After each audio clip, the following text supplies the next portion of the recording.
Astro సిండికేట్లో మీ personal and business promotions కోసం కింది నెంబర్కు కాంటాక్ట్ చేయండి.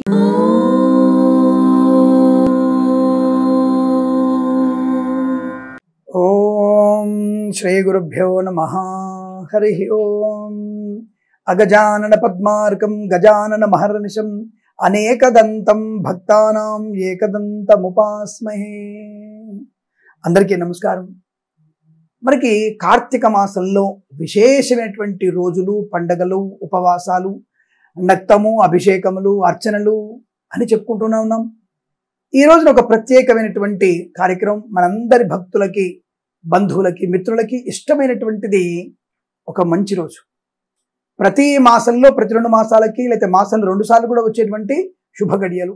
ఏమిటది అని అడిగితే సంకష్టహర చతుర్థి. ఈ మనకి సంకష్ట చతుర్థి ఎలా లెక్క పెట్టుకుంటారంటే రాత్రి సమయంలో ఉన్నటువంటి చతుర్థినే సంకష్టహర చతుర్థిగా తీసుకుంటాం మనం. మరి ఈ మాసంలో, కార్తీక మాసంలో మనకి ఎప్పుడు వచ్చింది అని అడిగితే 18/11/2024 సోమవారం రోజు వచ్చింది. ఈ సోమవారం మనకి అత్యంత శుభమైనటువంటి వారం. అందులో ప్రదోష కాలంలో శివుని యొక్క పూజ చేస్తుంటాం. పార్థివ లింగానికి కానివ్వండి, లేదా సైకత లింగానికి కానివ్వండి, లేదా మనకి రసలింగానికి కానివ్వండి, మణిలింగానికి లేదా రాతి లింగానికి అభిషేకం చేసేటువంటి అదృష్ట యోగం అసలు సోమవారమే విశేషం. అందులోనూ ఈరోజు మనకి సంకష్టహర చతుర్థితో కూడినటువంటి సోమవారం కాబట్టి ఇట్లాంటి అత్యంత అనుకూలవంతమైనటువంటి రోజు ఎప్పుడో కానీ రాదు. మనకి ఎన్ని సంవత్సరాల తర్వాత ఒకసారి వస్తుంది ఇట్లా. అంటే సంకష్ట చతుర్థి, సోమవారం కలిసి రావడం, ఇవన్నీ కూడా మనకి విశేషమైనటువంటివి. అలాగే ఈ రోజున మృగశిర ఆరుద్ర నక్షత్రం.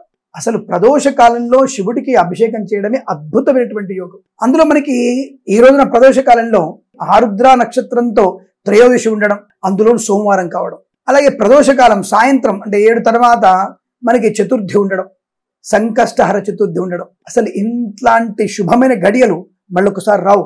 తక్కువ 40 ఏళ్లకో 50 ఏళ్లకో వచ్చేటువంటి స్థితి కలుగుతుంది, కనబడుతోంది. ఆరుద్ర నక్షత్రం, ఉదయం మృగశిర నక్షత్రం, ప్రదోష కాలంలో ఆరుద్ర నక్షత్రం, సోమవారం, అలాగే తదియోపరి చతుర్థి, సంకష్ట చతుర్థి, ఇవన్నీ కూడా మనకి విశేషమైనటువంటి ఫలితాన్ని కలిగిస్తాయి. తృతీయ, త్రయోదశి కాదు, తృతీయ, బహుళ తదియోపరి చతుర్థి అంటే అందుకే ప్రదోష కాలంలో చతుర్థి అన్నారు. అందుకే సంకష్ట చతుర్థి మనం చేసుకోవాలి. ఇప్పుడు తప్పకుండా ఈరోజు మీరు 2 దేవుళ్ళను పూజించాలి. ఏది శివయ్యని కాకుండా సోమవారం శివుని తప్పకుండా పూజించాలి.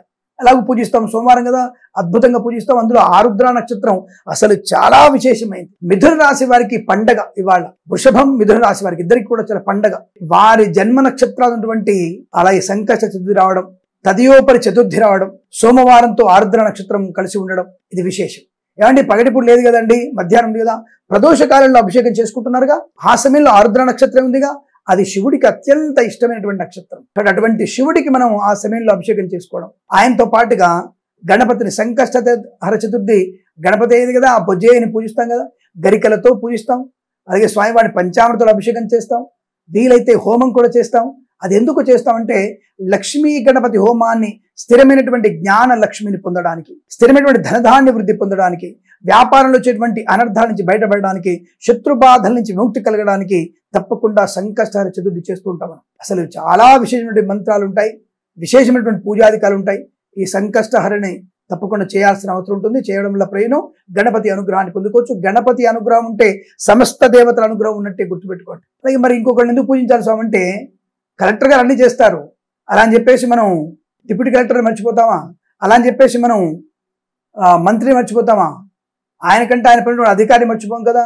కాబట్టి ఆయా స్థానంలో ఆయా అధికారులకు మనం పూజ చేయాలి. కాబట్టి పరమేశ్వరుని పూజించాలి. అలాగే ఈరోజు మరొక విశేషము, సుబ్రహ్మణ్య స్వామిని ఆరాధన చేయాలి. ఇవాళ ఎంత మనం ఈ ముగ్గురిని, శివుణ్ణి, శివపుత్రుని ఎంత పూజిస్తే, వారు ముగ్గురు ప్రసన్నమైతే శక్తి, జ్ఞానము, ఆనందము, ఐశ్వర్యము, సంతానము, సుఖము, అన్యోన్య దాంపత్యము మన సొంతమయ్యే అవకాశం ఉంటుంది.